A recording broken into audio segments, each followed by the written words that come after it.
Hello everyone, it's Vivian. Now in this video, we are going to check WT500 battery usage in real situation in our company.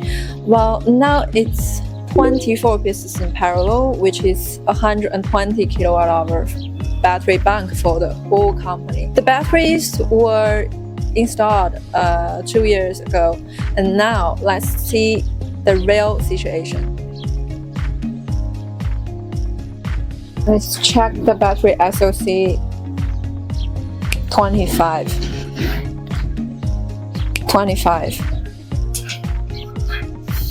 and 25. Let's check another bank. 25, and 25. We can see that batteries are still in good consistency. The batteries are charged by solar panels and the grid. So let's check the solar panels. Now there are 20 pieces, 550 watt solar panels.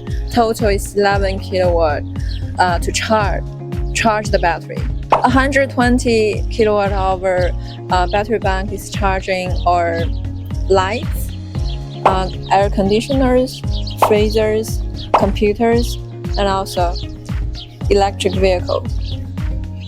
Maybe you're now using other brands of batteries, but energy is not enough and you want to scalable energy, or you want to buy some batteries. I believe Wiren is your best choice.